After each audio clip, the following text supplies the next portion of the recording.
नमस्कार, आप देख रहे हैं इंडिया वॉइस। मैं हूं आपके साथ रिया डंगवाल। छत्तीसगढ़ कौशल्या भूमि में आपका स्वागत है। बुलेटिन की शुरुआत करेंगे छत्तीसगढ़ की खबरों के साथ। रायपुर में छत्तीसगढ़ आईएएस एसोसिएशन के कार्यक्रम का आयोजन हुआ, जिसमें प्रदेश के मुख्यमंत्री विष्णुदेव साय भी शामिल हुए।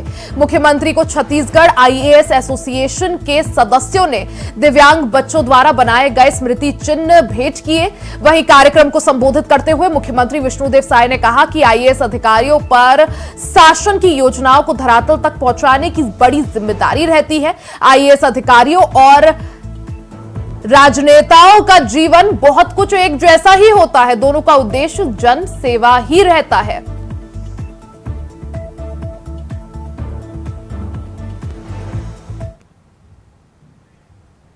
मुख्यमंत्री विष्णुदेव साय की अध्यक्षता में कलेक्टर्स और पुलिस अधीक्षक कॉन्फ्रेंस के दूसरे दिन की समीक्षा बैठक शुरू हो गई है। मुख्य सचिव, पुलिस महानिदेशक, संभागायुक्त, पुलिस महानिदेशक, कलेक्टर और पुलिस अधीक्षक सहित कई वरिष्ठ अधिकारी इस बैठक में मौजूद रहे। जिलों में कानून और व्यवस्था सहित अपराधों की रोकथाम के लिए किए जा रहे कार्यों की भी इस बैठक के दौरान समीक्षा की गई। साथ ही भविष्य में पुलिसिंग को और विश्वसनीय, पारदर्शी और उत्तरदायी बनाने की दिशा में ये किए जा रहे वाले सुझावों पर भी इस बैठक में चर्चा की गई। तो कलेक्टर एसपी कॉन्फ्रेंस का आयोजन हुआ। इस कॉन्फ्रेंस के दूसरे दिन सीएम विष्णुदेव साय भी इस कॉन्फ्रेंस में मौजूद रहे। इस दौरान उन्होंने समीक्षा भी की। आज कॉन्फ्रेंस के दूसरे दिन कलेक्टर एसपी कॉन्फ्रेंस की समीक्षा सीएम विष्णुदेव साय ने की। इस दौरान पुलिसिंग को किस तरह से विश्वसनीय, पारदर्शी और उत्तरदायी बनाने की दिशा में क्या कुछ काम किए जा रहे हैं, उन सुझावों को लेकर भी चर्चा की गई। छत्तीसगढ़ में कलेक्टर एसपी कॉन्फ्रेंस का आयोजन किया गया। आज कॉन्फ्रेंस के दूसरे दिन मुख्यमंत्री विष्णुदेव साय शामिल हुए। इस दौरान सीएम विष्णुदेव साय ने कॉन्फ्रेंस की समीक्षा की। किस तरह से पुलिसिंग को बेहतर किया जाए, इसको लेकर भी इस दौरान चर्चा की गई। मुख्यमंत्री विष्णुदेव साय की अध्यक्षता में कलेक्टर्स और एसपी अधीक्षक, पुलिस अधीक्षक कॉन्फ्रेंस का आज दूसरा दिन था। ज्यादा जानकारी के लिए सीधा रुख कर लेते हैं संवाददाता मनोज शुक्ला का।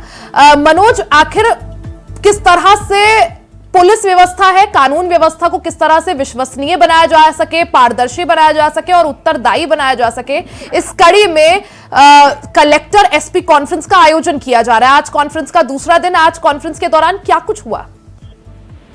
रिया, आपको बता दूं कि कल से विष्णुदेव साय एक एक्टिव मूड में नजर आ रहे हैं और लगातार अधिकारियों को फटकार भी लगा रहे हैं। और साथ ही साथ कानून व्यवस्था को लेके जो आज यहाँ पर एसपी की कॉन्फ्रेंस बैठक हो रही है, ये समीक्षा बैठक है। पूरे प्रदेश के सभी जिलों के एसपी, आईजी और डीजीपी भी मौजूद हैं इस बैठक में और सबको कड़ी फटकार भी लगा रहे हैं। सुबह से ही ये बैठक 10 बजे से चल रही है और लगातार अधिकारियों को सीएम साय की दो दिशा निर्देश जारी हो रहा है। उनका साफ तौर पर कहना है कि कानून व्यवस्था पूरी तरह से एकदम चुस्त दुरुस्त छत्तीसगढ़ में देखने को मिलनी चाहिए। हम लोगों के ये घोषणा पत्र में था, तो ये सब बातें सामने निकल कर आ रही। वही बात करें बिलासपुर की, तो बिलासपुर रेंज के आईजी को भी फटकार लगाए, तो बोले कि हम संतुष्ट नहीं है कामों से लेके। कल से ये माना जा रहा है कि कल से विष्णुदेव साय कानून व्यवस्था को लेके पूरी तरह से अधिकारियों पर खफा नजर आ रहे हैं। जी बिल्कुल मनोज, बेहतर लॉ एंड ऑर्डर को देखते हुए आज की कॉन्फ्रेंस जो है काफी ज्यादा महत्वपूर्ण। अगर बात करें किन किन बिंदुओं पर इस कॉन्फ्रेंस के दौरान चर्चा की गई? ये आपको बता दूं कि कानून व्यवस्था को लेकर छत्तीसगढ़ में विपक्ष जो है लगातार सरकार को निशाने पर ले रहा है, चाहे वो बलात्कार की घटना को लेकर, चाहे वो जुआ, सट्टा और नशीले पदार्थों की बिक्री को लेकर लगातार जो है विपक्ष जो है काफी एक्टिव मूड में नजर आ रहा है। जब से छत्तीसगढ़ में बीजेपी की 9 महीने की लगभग सरकार हो गई है, तब से विपक्ष लगातार सरकार को निशाने पर कानून व्यवस्था को लेकर जो है निशाना साध रही है। तो ऐसे में कहीं न कहीं विष्णुदेव सरकार पर सवाल खड़ा होना भी लाजमी हो गया है कानून व्यवस्था को लेकर। इसीलिए विष्णुदेव साय कल से लगातार समीक्षा बैठकों का दौर कर रहे हैं। और आज मनोज, हालांकि विपक्ष जो है वो कानून व्यवस्था को लेकर सवाल जरूर उठा रहा हो, लेकिन वहीं दूसरी तरफ विष्णुदेव साय सरकार द्वारा कानून व्यवस्था को बेहतर करने के लिए अपराधों को एक तरह से अपराधों पर रोकथाम या लगाम लगाने के लिए लगातार जो है प्रतिबद्ध दिख रही है।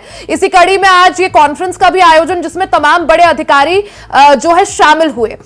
किस तरह से इस कॉन्फ्रेंस की मदद से अपराधों पर रोकथाम लगाने की कोशिश और कानून व्यवस्था को बेहतर करने की कोशिश? जी बता दूं आपको कि आज ही विष्णुदेव साय सीएम ने जो है साफ तौर पर अधिकारियों से कहा कि प्रदेश में युवा सट्टा और नशीले पदार्थों की बिक्री, अवैध शराब जो बिक रही है कुचियों के रूप से लेकर, तो ये सब चीजें बंद होनी चाहिए और अपराधियों में एक पुलिस का भय दिखना चाहिए। ये साफ तौर पर दिशा निर्देश आज जो है विष्णुदेव साय की तरफ से जारी हुआ है। अधिकारियों को कड़ी फटकार लगाते हुए भी कि चाहे वो आपराधिक मामले हो उनका जो है निष्पादन जो है तत्काल होना चाहिए। 6 महीने लग जा रहे हैं जो है अपराधियों को पकड़ने में, अपराधियों की धरपकड़ में तेजी लाई जाए, खासकर हत्या के मामलों में जो है सख्ती बरती जाए। तो इस तरह से दिशा निर्देश विष्णुदेव साय की तरफ से आज तक इलाके में जो है अधिकारियों को स्पष्ट निर्देश दिया जा चुका है। जी मनोज, साथ ही प्रशासनिक अधिकारियों और पुलिस अधिकारियों के बीच बेहतर समन्वय स्थापित हो सके और दोनों के काम एक साथ करने से कानून व्यवस्था आगे अच्छी और हो सके,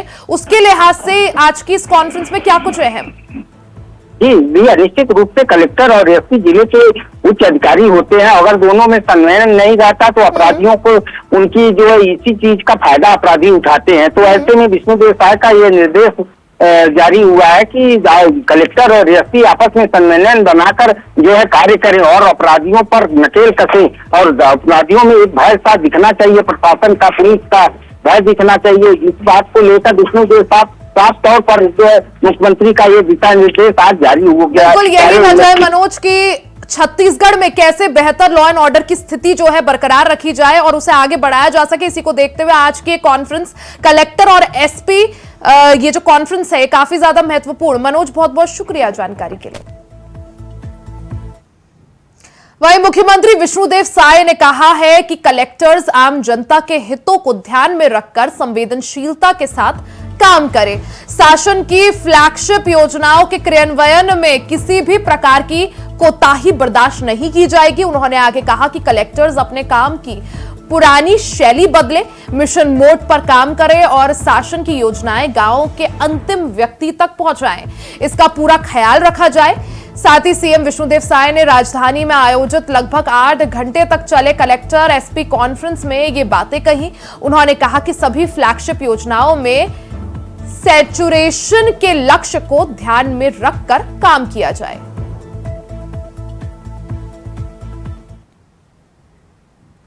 छत्तीसगढ़ सरकार ने मेडिकल कॉलेज स्टाफ की सैलरी में ऐतिहासिक बढ़ोतरी करके बड़ी सौगात दी है। सीएम विष्णुदेव साय के निर्देश पर स्वास्थ्य विभाग ने छत्तीसगढ़ के शासकीय मेडिकल कॉलेजों के सीनियर रेजिडेंट्स से लेकर प्रोफेसर्स की सैलरी बढ़ा दी गई है।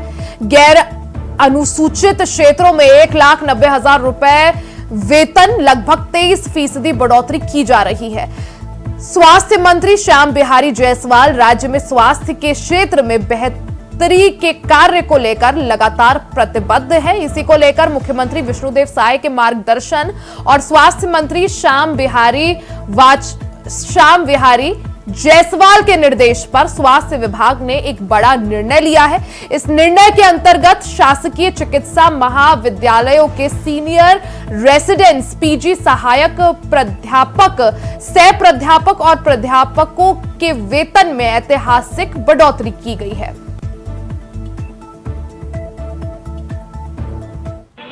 सरगुजा और बस्तर क्षेत्रों में जहां स्पेशलिस्टों की कमी की बात आती है और जो विशेषज्ञ प्रोफेसर की नितांत कमी अभी कि जो सरगुजा और बस्तर प्रवास के दौरान पाया गया, उसको लेकर माननीय मुख्यमंत्री जी ने निर्देश दिया कि जो स्पेशलिस्ट हमारे प्रोफेसर हैं, सहायक प्राध्यापक हैं और एसोसिएट प्रोफेसर हैं, इन सबके जो मानदेय हम देते हैं, इनको अनुसूचित क्षेत्रों में 46% और जो गैर अनुसूचित क्षेत्र हैं उनमें 23% की हम वृद्धि किए हैं।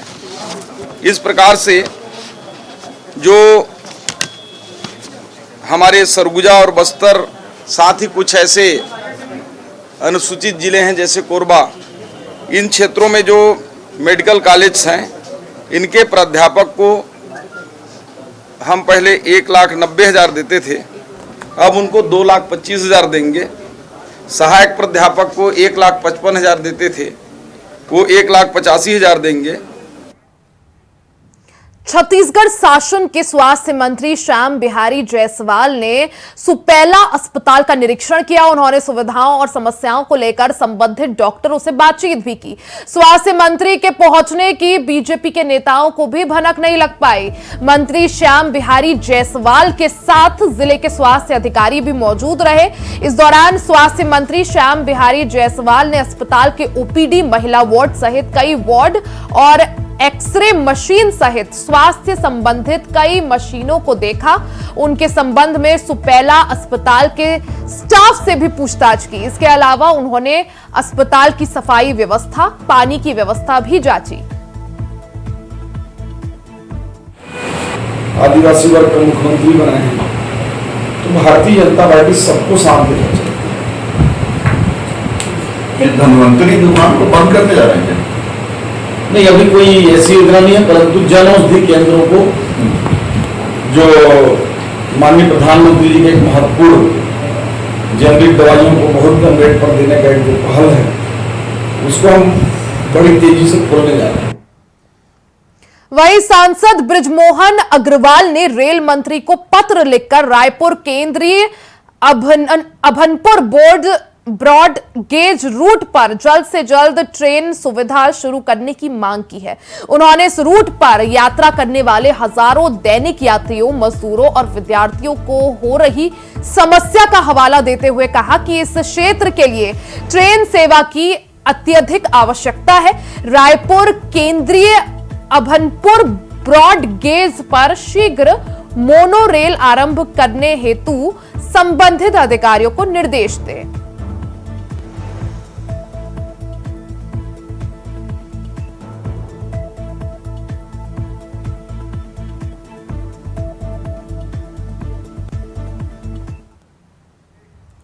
पिछले दिनों गृह मंत्री ने बिलासपुर में बैठक के दौरान जुआ, सट्टा और नशे के खिलाफ कार्रवाई करने के निर्देश दिए थे। इसके बाद पुलिस ने तत्काल हरकत में आते हुए 2 बार में छापेमार कार्रवाई भी की। वहीं अब सट्टेबाजों को पकड़ने जा रही पुलिस की पोल खुल रही है। शहर में जुआ, सट्टा पकड़ने गई पुलिस की कार्रवाई के दौरान एक सटोरिये ने पुलिस की कार्रवाई पर ही सवाल उठा दिया। इस दौरान सटोरिये ने पुलिस के साथ बहस की और कई चौंकाने वाले खुलासे भी किए, जिसका वीडियो भी अब सामने आया है।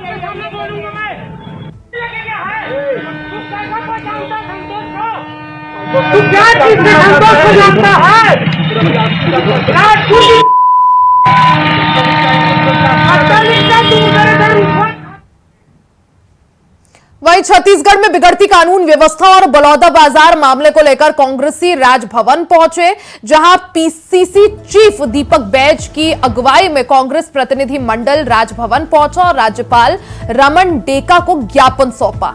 कानून व्यवस्था और बलौदाबाजार हिंसा मामले को लेकर उन्होंने राज्यपाल से बातचीत भी की। इस प्रतिनिधि मंडल में पूर्व अध्यक्ष धनेन्द्र साहू, पूर्व मंत्री सत्यनारायण शर्मा, शिव डहरिया समेत तमाम पदाधिकारी मौजूद रहे।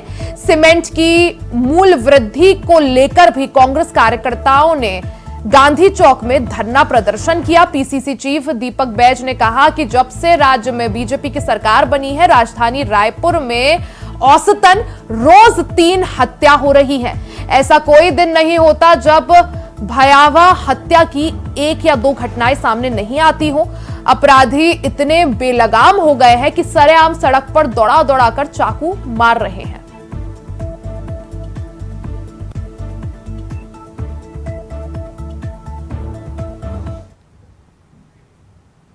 बलौदाबाजार जिले के ग्राम छरछेद में 4 लोगों की निर्मम हत्या के बाद इलाके में सनसनी फैली हुई है। बता दें कि पूरी घटना शाम की बताई जा रही है। बताया जा रहा है कि परिवार के करीबियों ने घटना को अंजाम दिया है। पुलिस के मुताबिक आरोपियों ने पूरे घटनाक्रम को कुल्हाड़ी से वार करके अंजाम दिया है, जिसमें एक भाई, 2 बहन और एक 6 महीने के बच्चे को हत्या कर मौत के घाट उतार दिया गया। फिलहाल घटना के बाद इलाका छावनी में तब्दील हो गया है। उधर देर रात पुलिस की एफएसएल टीम भी मौके पर पहुंची और बारीकी से जांच में जुटी हुई है। इधर सूचना पर पुलिस अधीक्षक विजय अग्रवाल भी मौके का मुआयना उन्होंने किया। साथ ही मौके पर अतिरिक्त पुलिस अधीक्षक अभिषेक सिंह, कसडोल एसडीओपी कौशल किशोर भी मौके पर मौजूद है। बहरहाल अब पुलिस पूरे मामले की तफ्तीश में जुटी हुई है।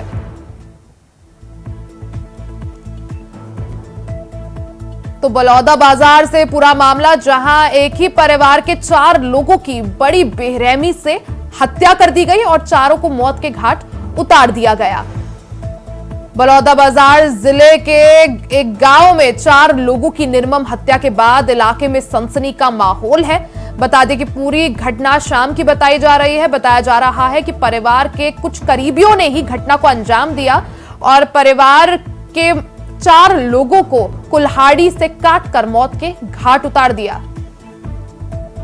ज्यादा जानकारी के लिए सीधा रुख करेंगे प्रदीप माहेश्वरी का। प्रदीप, क्या कुछ ये पूरा मामला है, किस तरह से इस हत्याकांड को अंजाम दिया गया, क्या कुछ जानकारी? देखिए मैडम, आपको बता दूं छत्तीसगढ़ में अंधविश्वास और सोनी प्रथा बहुत ज्यादा चलता है। इसी को लेकर में जो घटना घटी है कि पड़ोस के लोग शंका लगाया कि सोनी प्रथा हमारे परिवार को पीड़ित करते हैं, जिससे यहाँ पर 4 लोग की निर्मम हत्या सुधारी की गई। लेकिन यहाँ पता चला कि इस तरह की घटना घटी तो तत्काल यहाँ पुलिस पूरा प्रशासन जैसे उसको जानकारी ले रहा है और 3 लोगों को अरेस्ट किया गया। इसके बाद यहाँ पर देखा जाना है कि जब आसपास के लोगों से पता चले कि परिवार हमेशा सोने को लेकर जब तुम सोना जारी करते हो झगड़ा जाता है, इसको लेकर हमेशा लोगों का विवाद होता रहता था। आज जैसे जब आज 3 लोग मिलकर 4 लोग को मिले होते थे, जिसमें 6 महीने का प्रदीप, हत्या की वजह क्या कुछ सामने आ पा रही है? पुलिस का क्या कुछ कहना है? जांच कितना आगे बढ़ पाई है? बलौदाबाजार के एसपी जो विजय अग्रवाल पहुंचे थे, उन्होंने जो फर्स्ट पर्सन दूसरा भी देखा था घटना है, लेकिन जो आज इलाके की फोरेंसिक टीम आज उसको स्पष्ट करेगी कि इसकी वजह क्या है। लेकिन आसपास के जो गाँव के लोग कहना चाह रहे हैं कि परिवार में हमेशा टोनी प्रथाओं को लेकर विवाद होता था कि तुम टोना जारी करते, जिसके कारण हमारे परिवार में अशांति रहती है, हमारे बच्चे बीमार रहते हैं। इसी को लेकर हमेशा झगड़ा हुआ करता था। इसी को लेकर 3 लोग मिलकर 4 लोग की हत्या की। क्योंकि प्रदीप, एफएसएल की टीम भी मौके पर पहुंची थी, क्या कुछ सबूत अभी तक मिल पाए हैं? साथ ही पुलिस के रडार में अभी कौन कौन? पड़ोस के लेकर पुलिस को रास्ते में लिया गया है, क्योंकि पूछताछ जरूर कर रही है, लेकिन अभी तक काम तो होने वाला है। क्योंकि पुलिस ऐसे करेंगे कि हम इसको निश्चित जो भी तथ्य है तो स्पष्ट करने के बाद ही जो भी जवाब देंगे। क्योंकि इस स्थल में एसपी विजय अग्रवाल है, एसएसएल से अभिषेक सिंह है और आज रायपुर जो फोरेंसिक टीम है वो पहुंच चुकी है। आज पूरा खुलासा हो जाएगा कि क्यों इस तरह 4 लोग हत्या कर दीजिए और गाँव में इतना सन्नाटा पकड़ा हुआ है, जिसको लेकर ठीक है प्रदीप, आप नजर बनाए रखें। बहुत बहुत शुक्रिया जानकारी के लिए।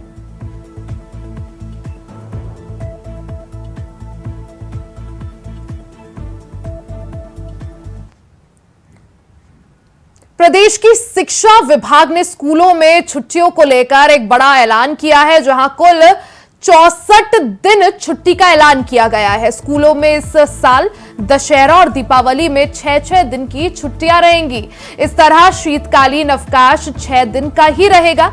गर्मी की छुट्टियां 46 दिनों की होंगी। ये छुट्टियां शासकीय, अनुदान प्राप्त और गैर अनुदान प्राप्त विद्यालयों और बीएड, डीएड और एमएड कॉलेजों में भी दी जाएंगी।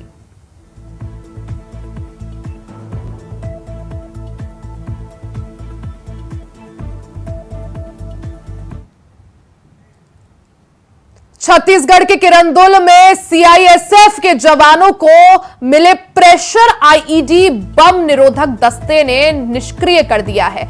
केंद्रीय औद्योगिक सुरक्षा बल की नियमित गश्त और तलाशी अभियान के दौरान आईईडी बम मिला था।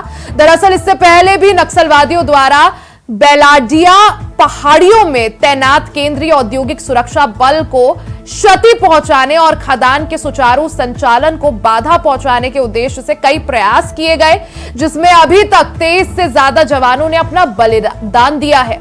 पिछले साल के अंत में हुए विधानसभा चुनाव के दौरान भी 2 बार विस्फोटक सामग्री और 1 बार आईईडी को और निष्क्रिय करने में केंद्रीय औद्योगिक सुरक्षा बल को सफलता मिली थी।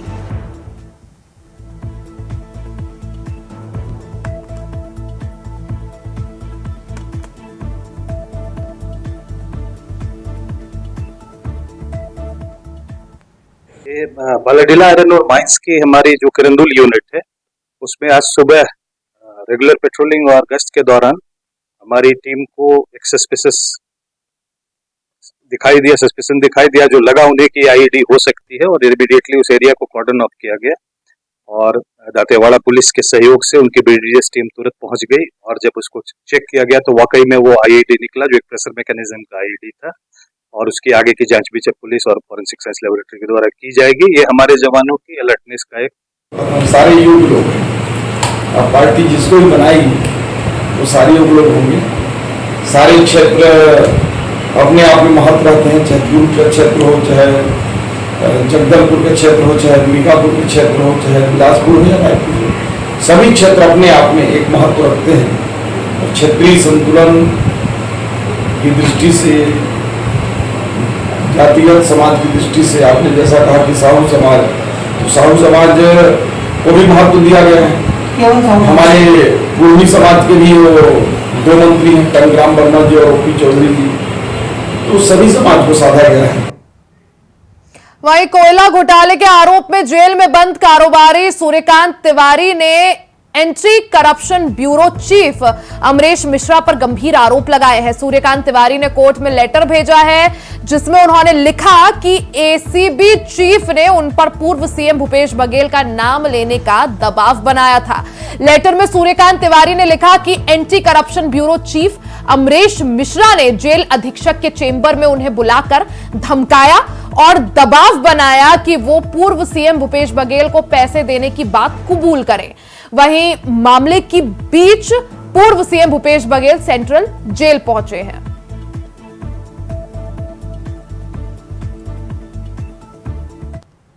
नहीं कर सकता, और पिछले इतवार को के दिन आईजी अमरेश मिश्रा जो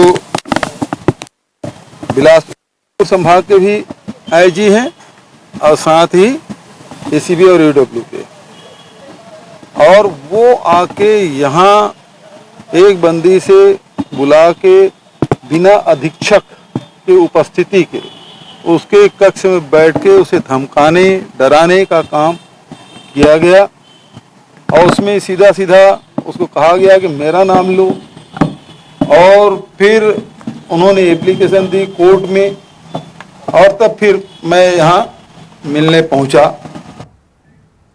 बलौदाबाजार जिले में कई बार अवैध रूप से नशीली कैप्सूल और नशीले इंजेक्शन का अवैध कारोबार करने वाले तथा कई बार जेल जाने के बाद भी यहां दोनों आरोपी अवैध कारोबार बंद नहीं करते थे।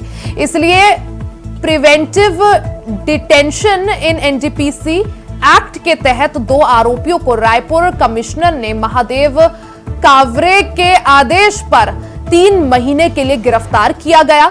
ये आरोपी कई बार नशीली दवाएं, नशीले इंजेक्शन बेचते हुए गिरफ्तार किए गए। इन्हें प्रिवेंटिव इन डिटेंशन एनडीपीसी एक्ट के तहत 3 महीने के लिए गिरफ्तार कर जेल भेज दिया गया है।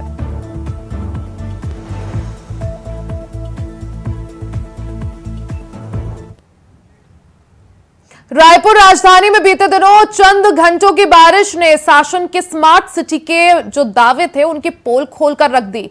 आपको बता दें कि बीते दिनों चंद घंटों की बारिश ने राजधानी वासियों के जीवन चर्या पर ब्रेक लगा दिया। चंद घंटों की बारिश ने पूरी राजधानी का जीवन अस्त व्यस्त कर दिया। वहीं सरकारें बड़े बड़े दावे करती हैं, लेकिन जमीनी हकीकत कुछ और ही देखने को मिलती है।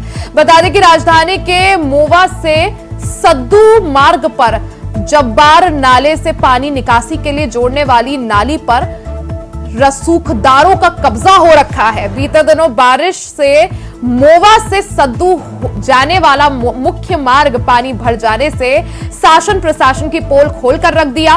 मोवा से सद्दू जाने वाला मुख्य मार्ग पानी भर जाने की वजह से पूरी तरह से बंद हो गया है।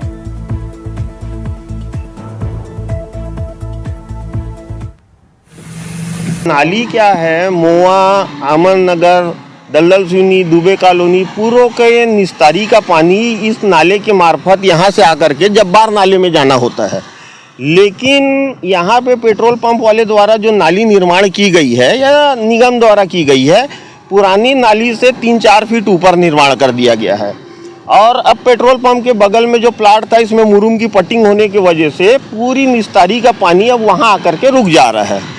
इससे पूरे ग्रामवासी और यहाँ के आवासी जो लोग भी हैं, निस्तारी का पानी नाले में नहीं जाने की वजह से भराव की स्थिति का सामना करना पड़ रहा है। और गंदगी वाला पानी है, दुर्गंध युक्त है, इससे बीमारी आ रही है।